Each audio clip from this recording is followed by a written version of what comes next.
Week 4, we're going to take a look this week at practical problems involving the use of integral calculus. Namely, we're going to look at how you can use integrals to find the area under and between curves, to find the volumes of solids and solids that can be considered as a rotation, like something that's been made in a lathe. So sort of like a revolved shape. Okay, so that's what we're going to look at this week. If we don't do so today, pretty soon we'll start to make use of autograph, which we have on the computers in this room. You probably used it with Mr. Jackson in a first year's maths, I would have thought. Certainly he would have done. But you can get a student copy of autograph from that link, and using that activation code to put on your laptop so you can use it at home and so on. Sophie, I've had a quick look and I haven't found a Mac download. So I don't know if you've got a Microsoft laptop as well. But I know for a fact you use a Mac. I don't know if anybody else does. But I had a look last night and that didn't show me any kind of link to a Mac download. But I will ask the IT guys. All right.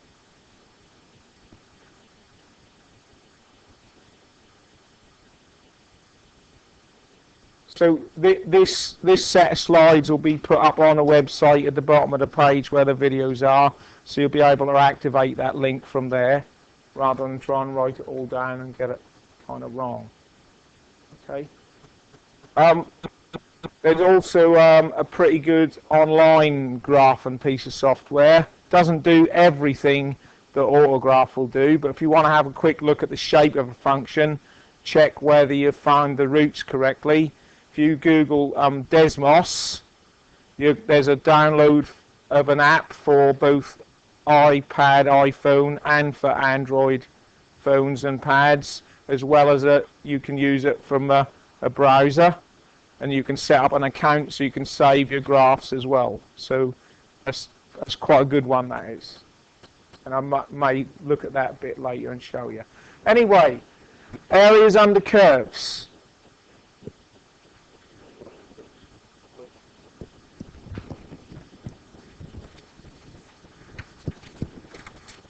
Yeah, just one thing. I do the register at 9, okay? And I'd like that to not take up half the lesson.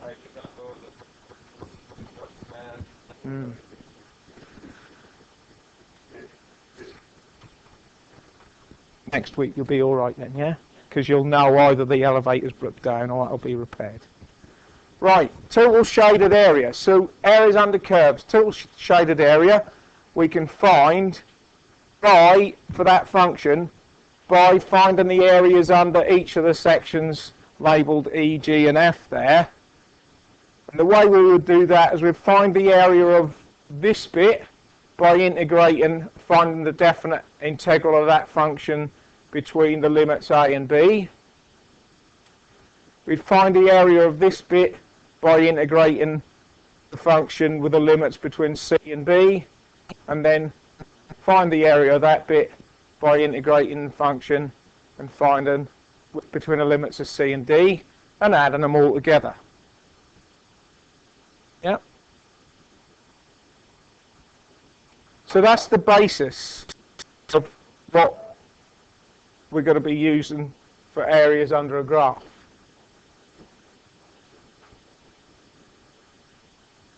So, problem 1, going to have a look at this week, is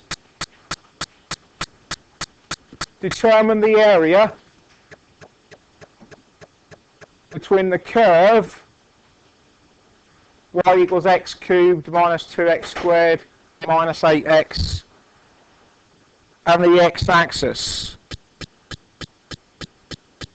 What problem can you see with finding that what haven't we got that we need if we're going to find the definite integrals?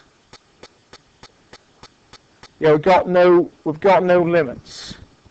So how could we find the limits?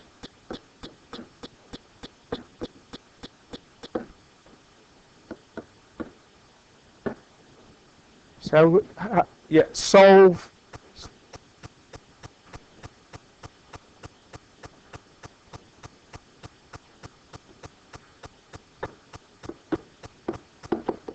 So what do you need to find then?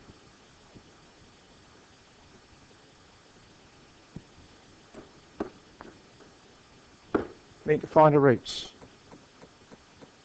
What methods could you use to find the roots? It's a cubic, this, isn't it?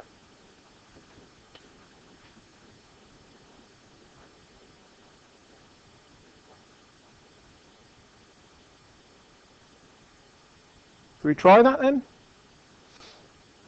Differentiate the function then.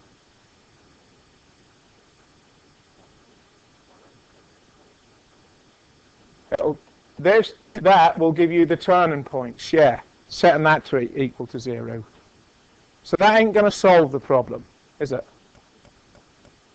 Differentiating and finding out where the differential is equal to 0. That finds turning points, or points of inflection, that we covered week before last.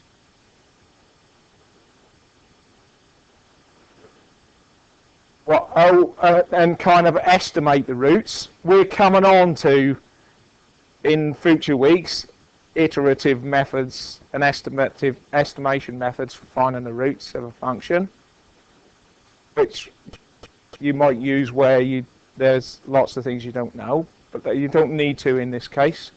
What else could we do? One quite quick and simple method we could try.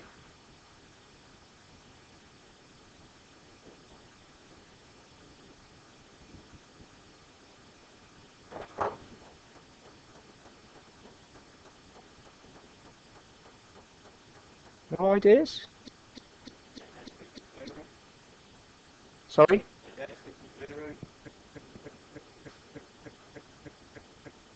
Yeah. So tell me how that'd work then, Ed. Go on.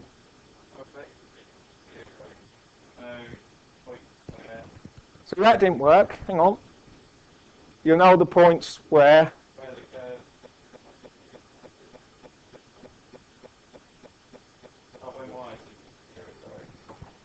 So we're going to let y equal 0, yeah?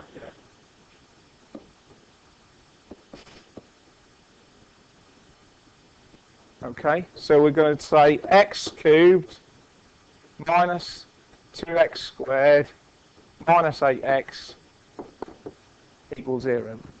Yeah? Then what are you going to do?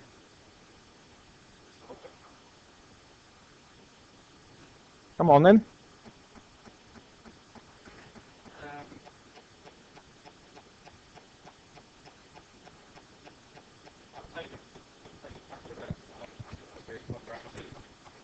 So you're going to do x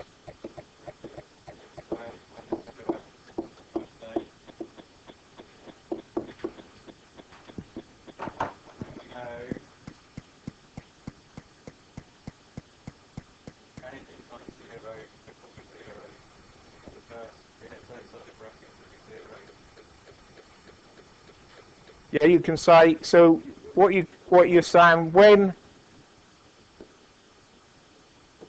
x equals 0, yeah,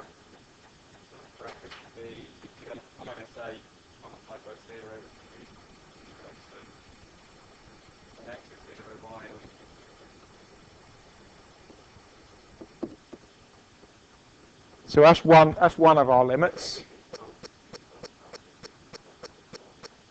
Yeah, because okay, use formula to solve that bit in there, yeah? Go on then.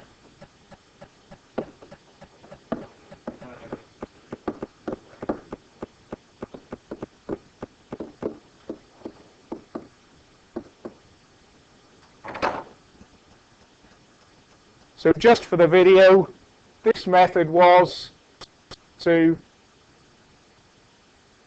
take a factor of x outside and then solve that for one of the roots. So when let x equals 0, and solve the bit inside there for one root, and then use a quadratic formula to solve the quadratic equation inside the brackets. Yeah. Another way would be,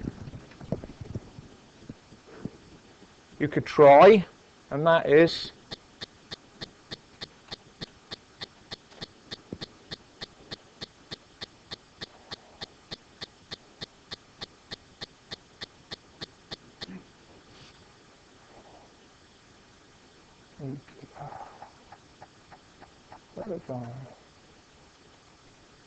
there we go. Use either autograph. Just read me the function out, guys. Y is equal to x cubed, on it, minus 2x squared minus 8x. Okay. And now, because what we've done is from doing this, you either got a reasonable estimate of where your roots are, so you can find, so you know if your calculations are close, or if they're easy to see, and they're quite easy to see on here, we got roots at x is equal to 4, x is equal to 0, and x is equal to minus 2. So sometimes a quick graph, okay, will help you to find out where the roots are.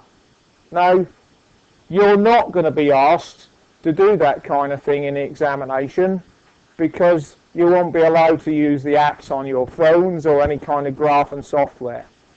So don't think that you need to go out and buy a graphing calculator, because you don't, but you may need to do something like this in the portfolio set in part of the assignment for this module. Okay, it might well be that you'll need to use graphing software in there. Okay, if you need a sketch of the graph in the exam, that will be given to you so that you can see the roots. All right. So we now have the roots of that equation. So the other thing you can do with the graph is now you can look at what this area looks like that we're trying to find. There's a hand here somewhere that will allow me to move this. So we're looking at this small area in here, and we're looking at this area in here. Yeah. Zoom in a bit. All right. So that's what we're looking to solve, and our limits are going to be what? Minus 2 and 4 are the absolute limits, but we're going to be adding together the area between minus 2 and 0 and 0 and 4. Yep. So perhaps a kind of sketch of that graph on that page, and I'll see if I can do that, get that on the page, would help as well. Okay. But anyway, you know, so sketching that would help you to know what you're trying to find here.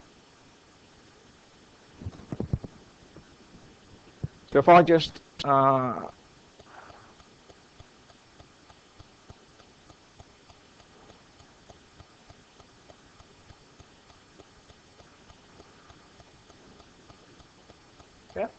So now we know what our limits are, we can go ahead and find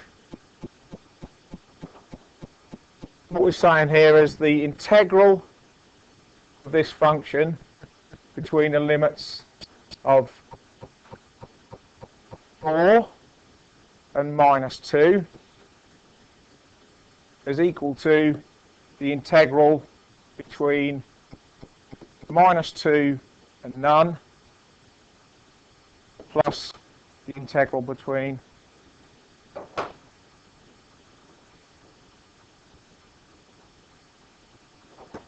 none and 4. So that's what you got to try and find.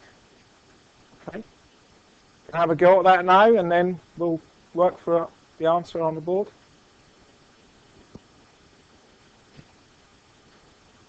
This should have y dx in there. Y dx. Y dx.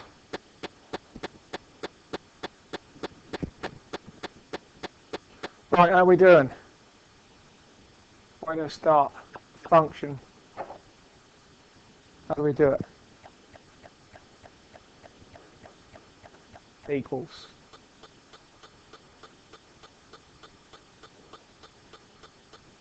So we're going to open a pair of brackets.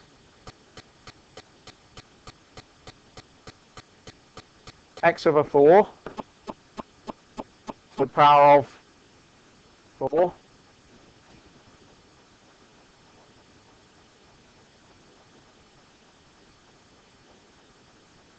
To x over 3. Is it just x? To the power 3.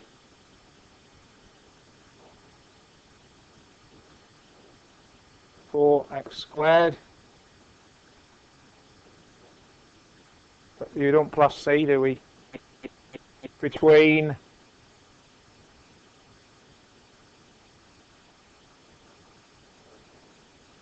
-2 and nothing.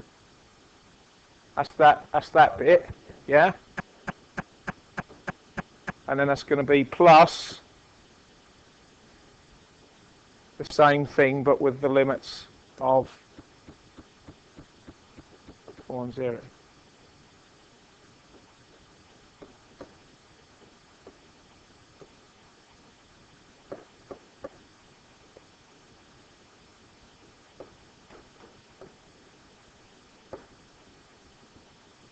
Yep. So now we've got to substitute in. We've got to do that bit for the two limits, that bit for the two limits, and then add them together. Yep.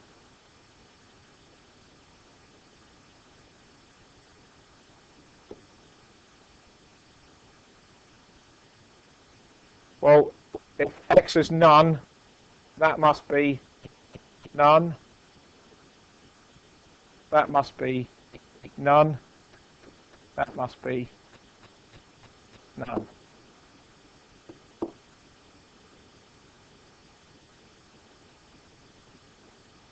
Oh, hang on. Oh, wrong. What have I done wrong there?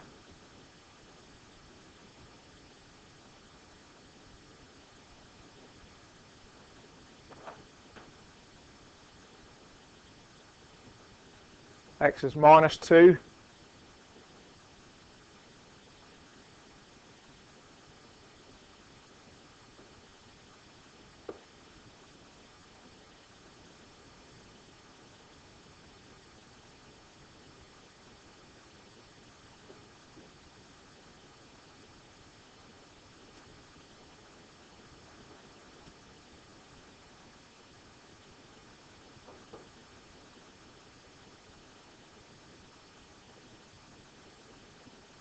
That's that bit.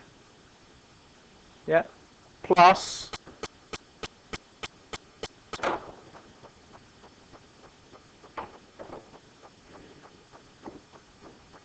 similar thing for this. So when x is 4, this will be 4 to the power 4 over 4 minus 2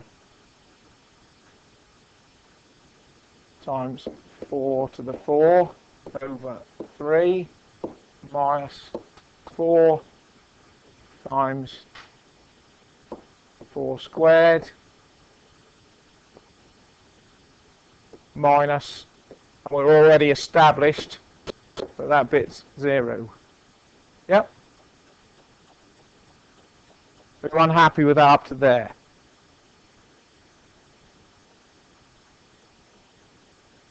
So we've got nothing.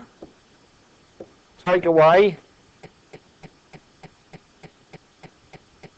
-2 to the 4 is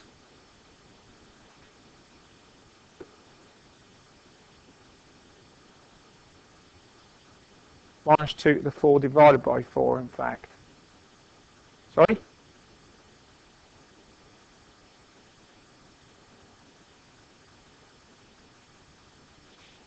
Can do it all together. But at this stage, I think seeing that written out is probably a good idea.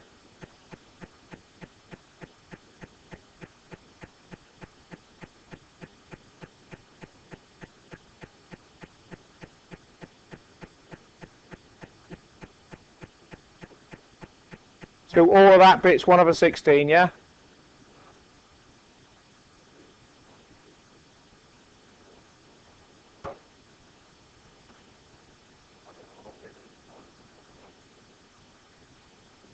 What, that whole bit is minus, this is minus 20 over 3? That bit, yeah.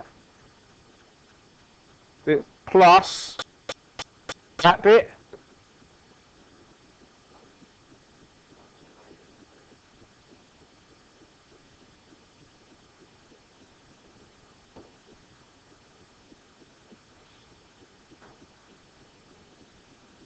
Something don't look right, but so the overall result is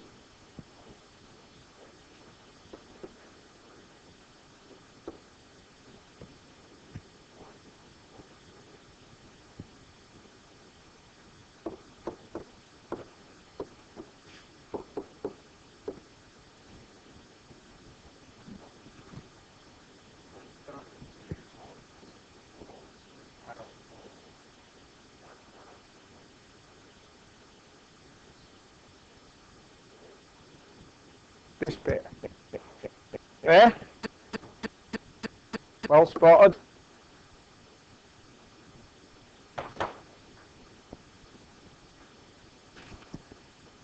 All right. Well, the answer in the book is 49 1/3 square units. So you've done it all in one go, and perhaps pretty much guarantee that'll be a positive negative number error somewhere along the line, because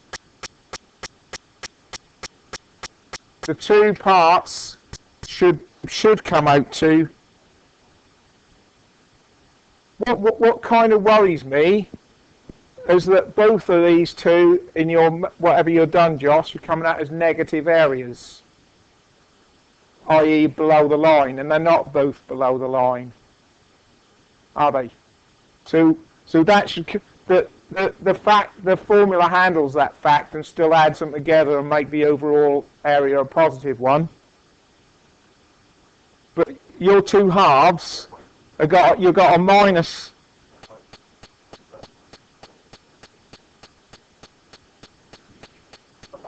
plus 20 over 3, yeah?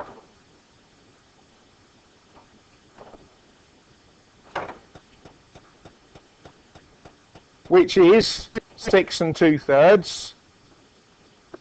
That's the answer in the book, right? And this bit is we're taking away is the result of that part there minus 128 over 3. Yeah, because what it is, this is where we're going wrong then.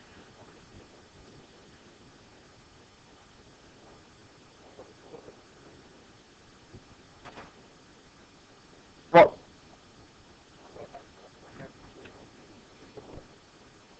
Four over 3. What from that box there? Yeah?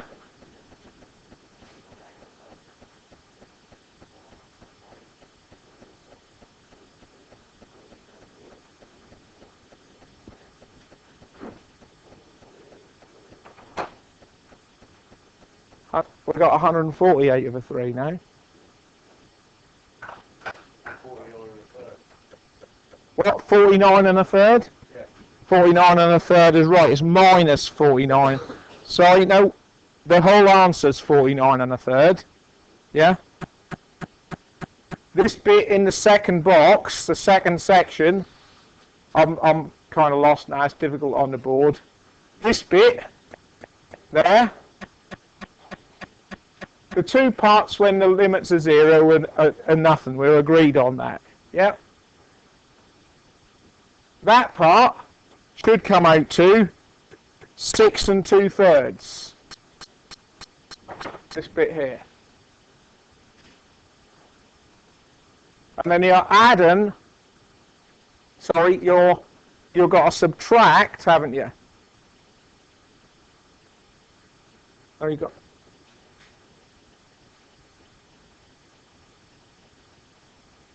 to add.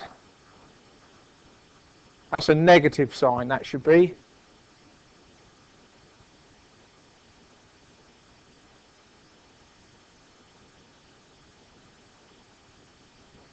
Where we've gone wrong.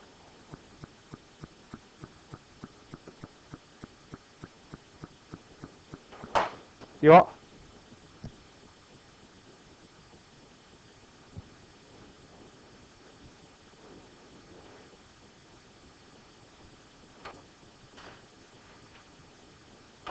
Just check that's what I got on my first page.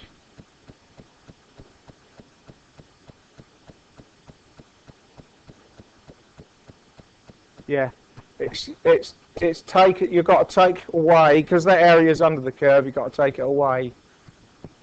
Please accept my apologies, but we'll get there in the end. Okay. So, did that box, Josh, come out without the minus sign in front of it? Did that come out as minus 128/3? Yes. So what you're doing, all my fault, is you're subtracting minus 128/3, and I think if you do that, you'll end up with 49 1/3.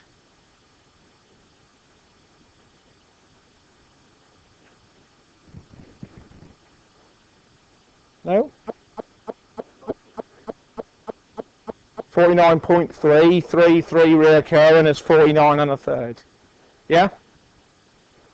Okay?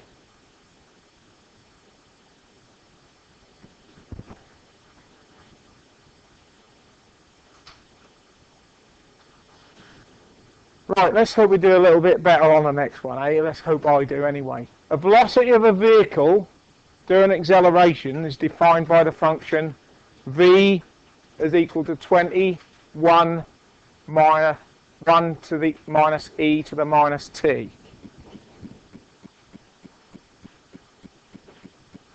Where v is the velocity in meters per second and t is the time in seconds. Determine the distance travelled.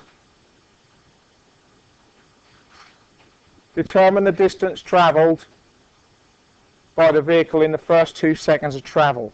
How are we going to tackle this problem? We've got a function for the velocity.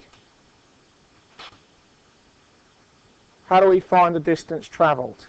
It's kind of going back to something we did week before last. What kind of shape is the graph of velocity here? We've got a constant times a bracketed term with 1 minus e to the power of a negative time. Where have you seen that before?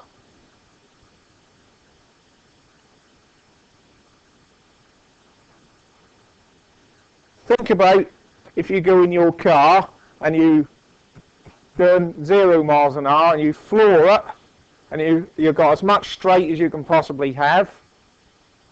What's the velocity gonna? What kind of graph of velocity you're going to get? Is it going to carry on going? Is it going to do that forever?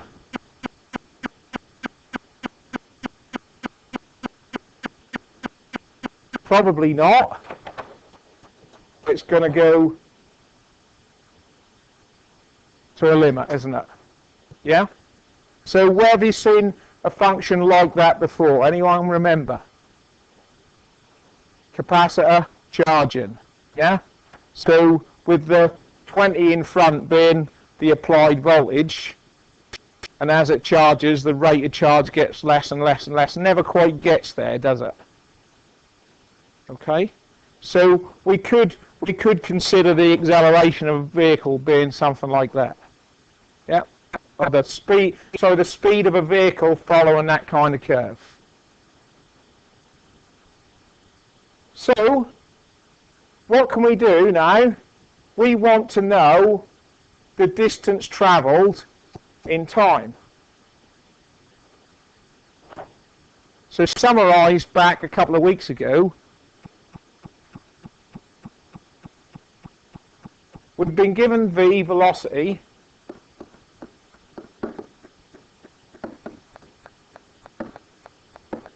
we want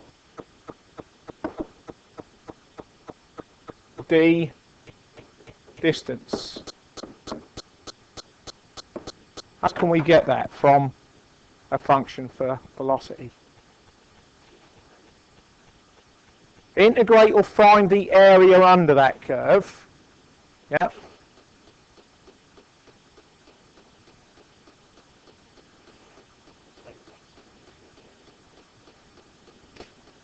Look back to your notes from week two.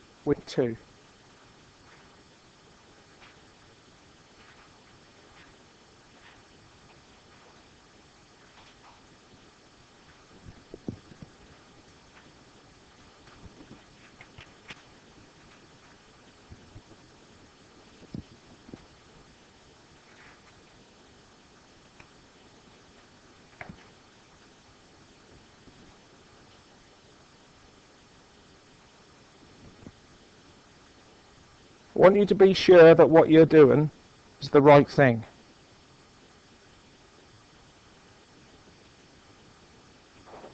If we've got a graph of time versus velocity or speed, if we find that area under there, are we finding the distance travelled? If we're going at 20 meters per second for 2 seconds, how far will we have travelled? 40. That would be 2 times the speed, 40. Yes, if we integrate that, find the area under the. If we find the area under the speed versus time graph, we're going to find the distance travelled.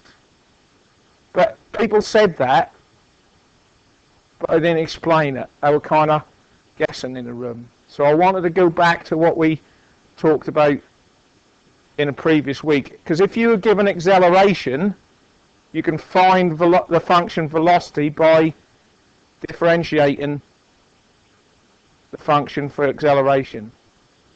Yeah, you can find the function for distance travel by differentiating function for speed.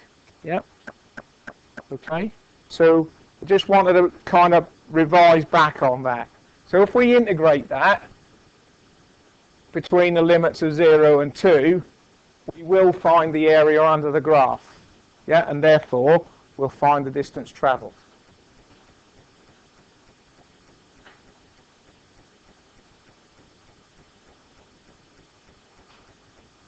Because the distance travelled is speed times time, isn't it? Yeah, for a given function. So what we need to do is find that between 0 and 2 of 20 times 1 minus e to the minus t. How do we do that? What's the first thing we can do?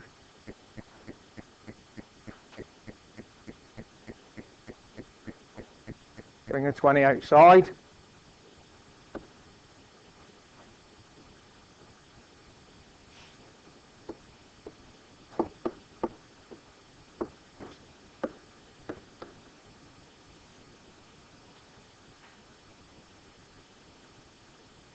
Next bit.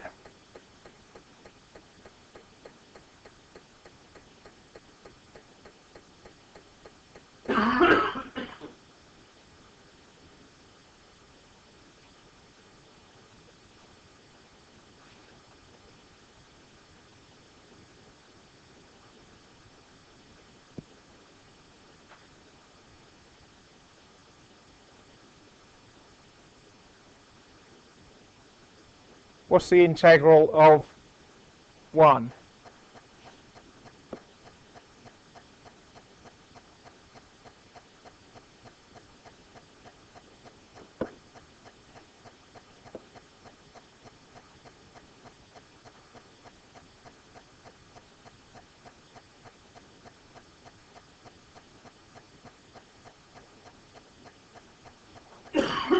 What's the integral of minus e to the power minus t? Look back to your table of standard integrals from last week.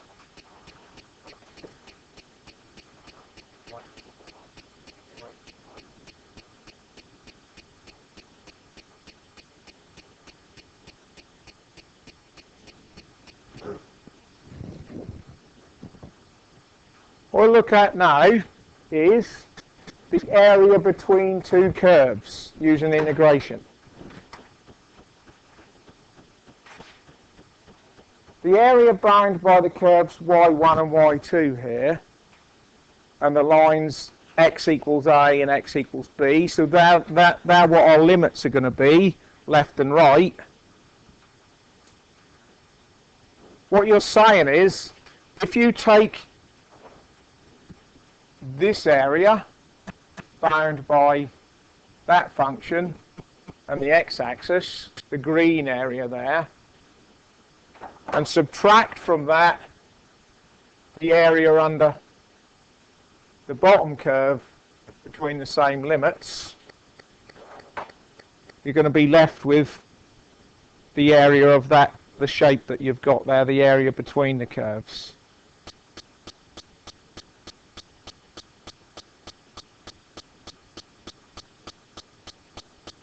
Okay, so what you're going to do, what you would do here is find the integral between a and b of y2 minus y1, and where y2 and y1 are the two functions. Yeah, and you're going to use the same limits, so it may involve you kind of sketching the graph, plotting the graphs to find out where the limits are, or you might be given them. But that is the principle here, is find the area under the overall curve above the x-axis and take away the bit underneath the... So find the area under the top curve and take away the area under the bottom curve.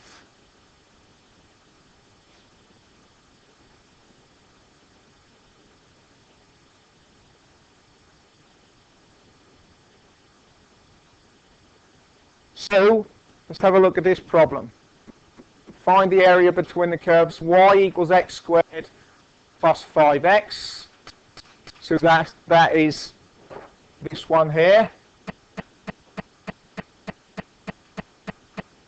And y equals 3 minus x squared, which is this one here.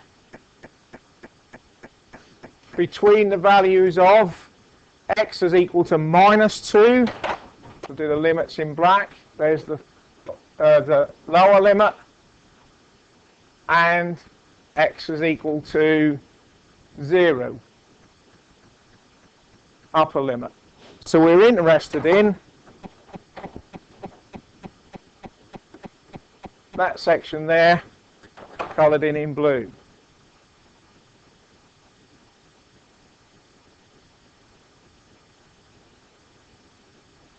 How do we do that?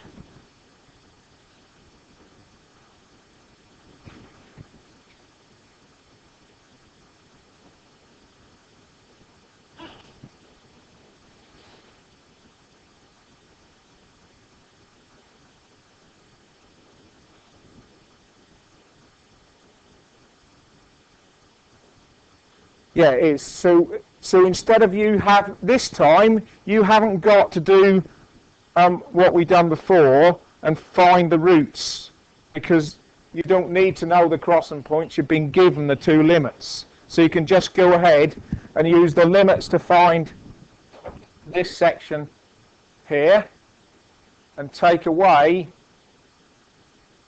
that section there. Yeah.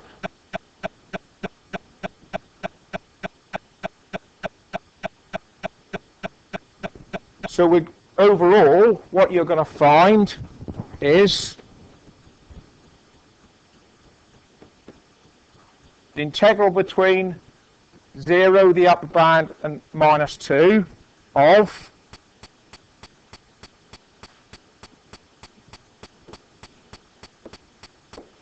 (3x) 3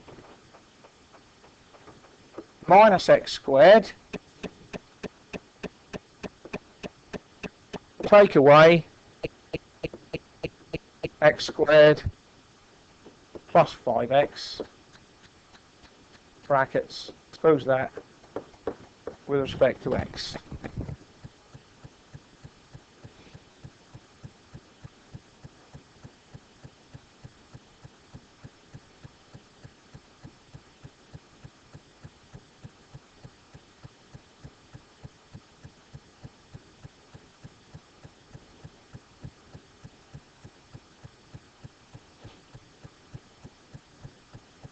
What's the value of that going to be when x is 0?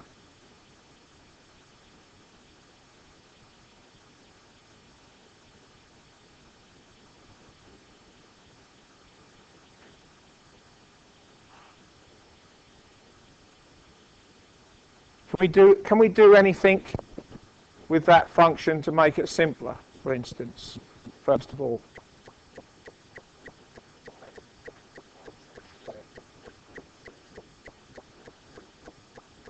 Yep. So we can write this out again.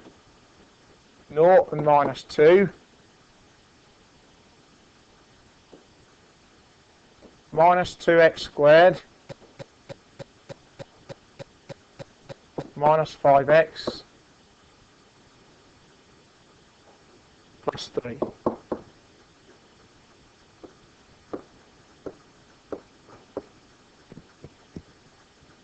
Yeah.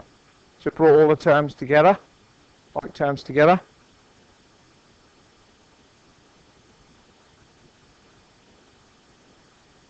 What we're then doing is we're saying that is equal to a definite integral, and when x is 0, that'll be 0, that'll be 0, and that will be plus 3. So it's equal to plus 3. So we've got to do minus 2x squared minus 5x plus 3, 0, take away minus 2x squared minus 5x plus 3 when x is minus 2. I'll do those two, yeah? Oh, hang on.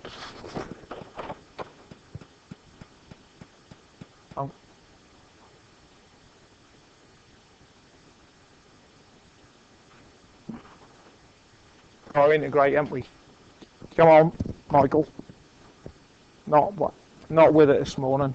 Please accept my apologies.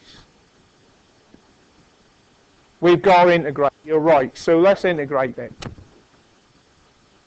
Minus 2x squared integrated is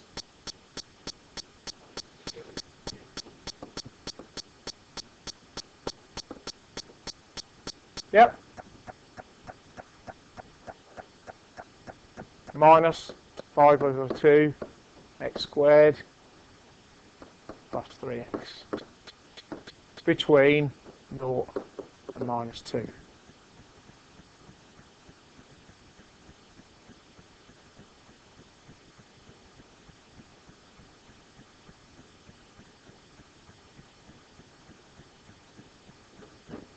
That equals, okay, when x is 0, that equals 0. That's kind of where I knew I had done something wrong, but couldn't see where it was. Take away these brackets when x is minus 2. So we've got minus 2/3 times minus 2 cubed minus 5/2 times minus 2 squared plus 3 times minus 2. All agree with that?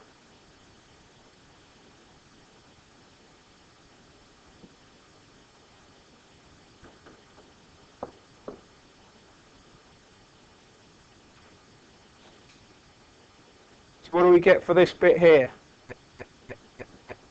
Someone with a good finger on a button. 16/3 looks good to me. And this bit here?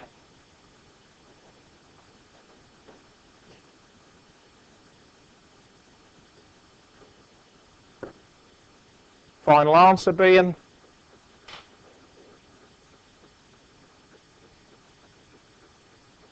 32/3, which in old money is 10 2/3.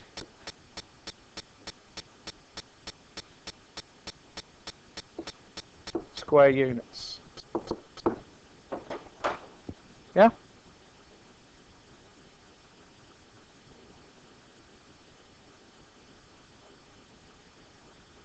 This comes out as a negative number. 16/3, take away 10. 16/3 is 3 1/3. Take away 10. Take away another 6. So it's 0 minus a minus number. Makes it a plus, doesn't it? Yeah? So we're most likely to make mistakes is to drop off or get the positive negative numbers wrong with these problems.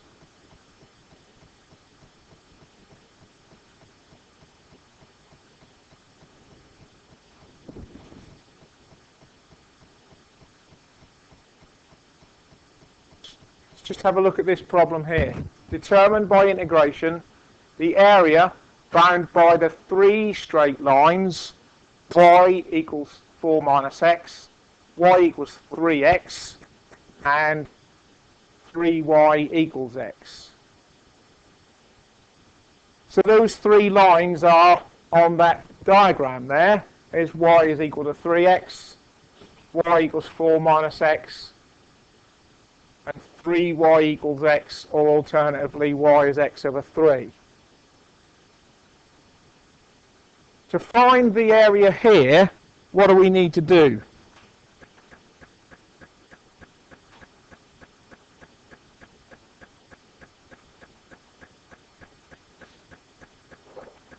If we split this there,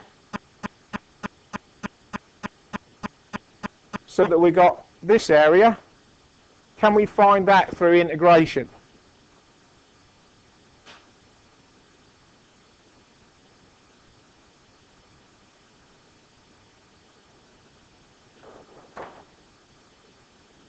What would it be? We'd find the area under y equals 3x between 0 and 1, and take away the area under y equals x/3 between 0 and 1. That's that little bit down there that we'd need to lose. And we'd have that section that's in green. Then, to get this section in blue, we'd integrate y equals 4 minus x and take away, that's between 1 and 3, and take away the integration of y is equal to x/3 between 1 and 3, lose that bit there, add those 2 bits together, we got the result.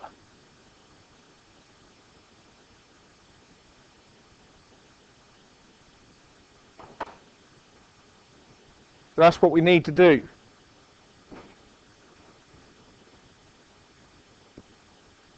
I'd like to have a go at that, please. Right, Curtis was the first one to finish, so let's let him lead us through the rest of the answer.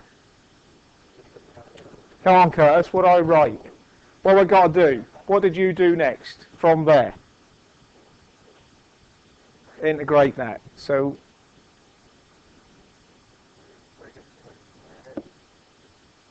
3x squared over 2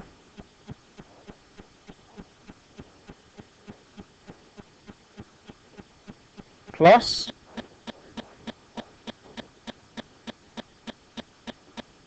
x squared over 6 close, and that's between none and 1. Yeah, I'm going to add to that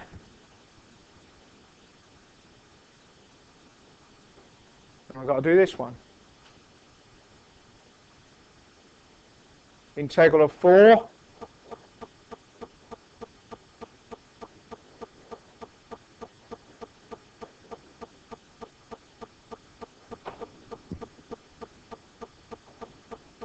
x squared over 2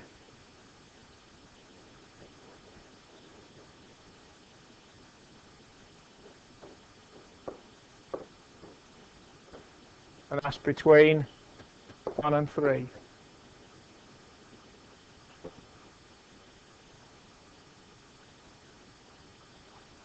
Yeah.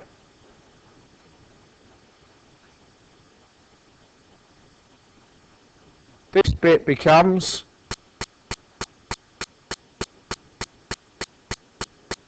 three over 2 is that bit. Yeah. Minus 1 over 6. That's the x squared. Take away 0 because the value of that is 0 when x is 0. Yeah.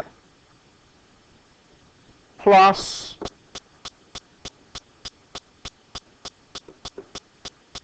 when x is 3, 4x is 12, minus 9 over 2 for that bit, minus 9 over 6 for that bit.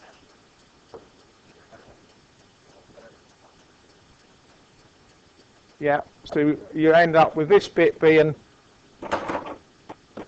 4/3, as you call it, or 1 1/3, plus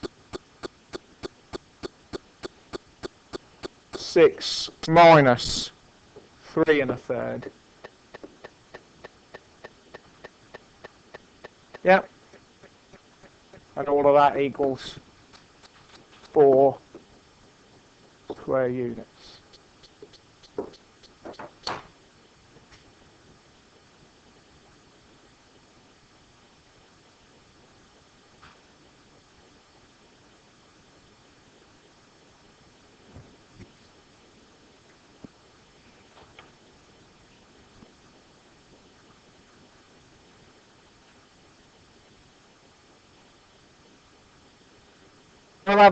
We'll look at this up front next week, but we'll also determine the volume of a revolved solid.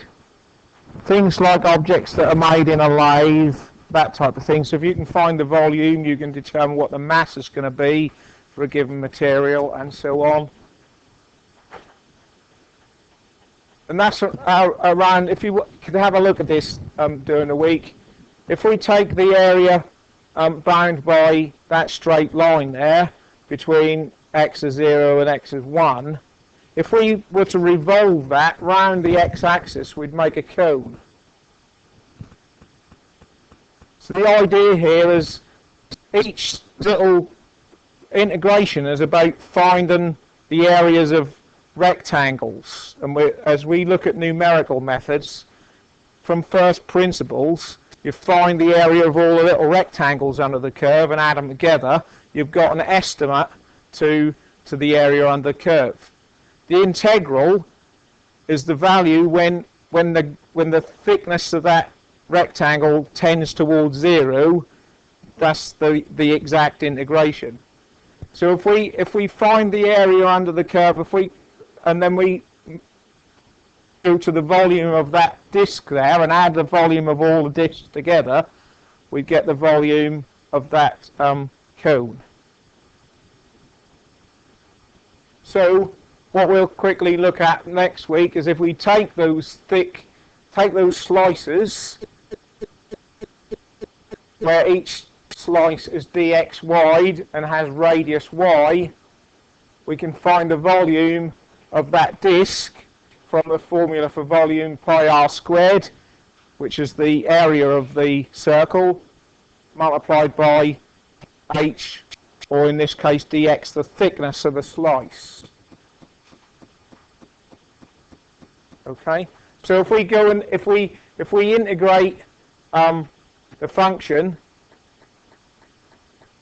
and then find the area of all those little slices, add them all together through integration, we can find the volume of that particular shape.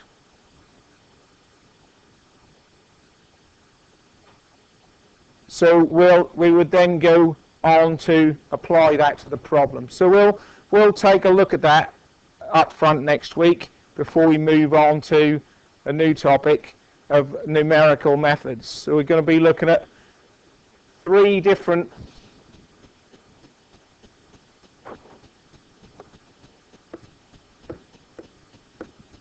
next week, numerical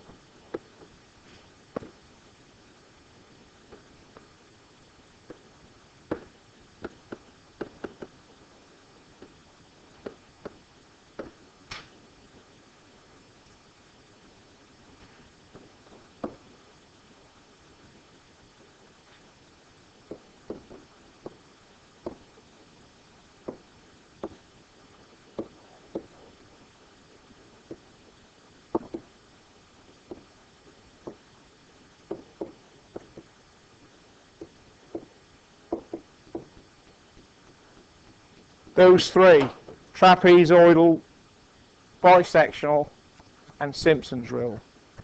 So it might probably take us the next couple of weeks to do all 3.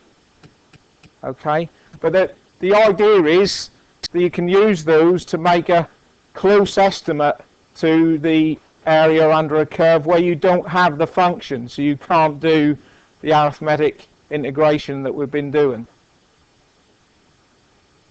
But if you can take a number of points on that curve, those 3 are 3 different methods of actually estimating the area under the curve. So what we'll be doing is we'll be looking at how close we can actually get. So what we'll do is use those methods to integrate a function that we can integrate anyway, and see how close we are to the answer in terms of to 3 or 4 significant figures. Alright, so it's really moving on to the new stuff for this module as from next week.